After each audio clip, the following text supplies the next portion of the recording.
ৰেলেভেন্স APSC mains GS5 mission Amrit Sarovar আৰম্ভণি আৰু উদ্দেশ্য ভাৰত চৰকাৰৰ গ্ৰামোন্নয়ন মন্ত্ৰালয়ৰ অধীনত 2022 চনৰ 24 এপ্ৰিলত অসম চৰকাৰে মিছন অমৃত সৰোবৰ শুভাৰম্ভ কৰে। এই অভিযানে জলভাগ নিৰ্মাণ বা সজীৱ কৰি তোলাৰ বাবে পানী সংৰক্ষণ আৰু পৰিৱেশগত ভাৰসাম্য বৃদ্ধি কৰে।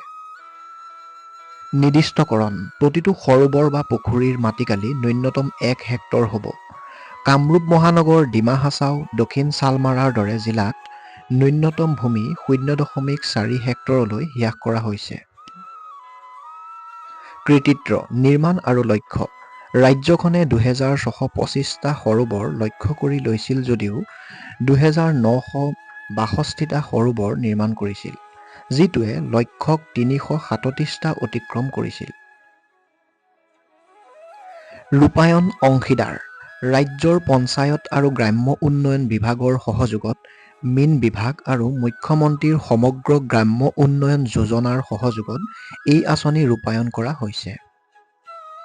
অৰ্থনৈতিক কাৰ্যকলাপ মৎস্য পালন আৰু পাৰত ফল-মূলৰ খেতিৰ জৰিয়তে আয়ৰ সৃষ্টি হয়। লাভসমূহ গাঁও পঞ্চায়ত বা স্থানীয় সংস্থাসমূহৰ সৈতে ভাগ কৰা হয়, যাৰ ফলত তেওঁলোকৰ ৰাজহৰ ধাৰা বৃদ্ধি পায়। মাছ উৎপাদনৰ ওপৰত প্ৰভাৱ মিছন অমৃত সৰোবৰৰ লক্ষ্য হৈছে স্থানীয় মাছ উৎপাদন বৃদ্ধি কৰা, আমদানি হ্ৰাস কৰা আৰু ৰাজ্যৰ ভিতৰত আয় ধৰি ৰখা। অৰ্থনৈতিক লাভ মাছৰ উৎপাদন বৃদ্ধিয়ে স্থানীয় মাছৰ দাম হ্ৰাস কৰিব, যাৰ ফলত অৰ্থনৈতিকভাৱে দুৰ্বল অংশৰ বাবে সতেজ মাছ সুলভ হ'ব। আৰ্থ-সামাজিক লাভ পৰিৱেশ, পৰ্যটন আৰু আনুষংগিক কাৰ্যকলাপৰ সুযোগে সম্প্ৰদায়সমূহৰ বাবে অতিৰিক্ত আয়ৰ সুবিধা প্ৰদান কৰিব পাৰে। উন্নত পানীৰ উপলব্ধতা আৰু কৃষিৰ উৎপাদনশীলতাই গ্ৰাম্য অৰ্থনৈতিক বিকাশৰ পোষকতা কৰে।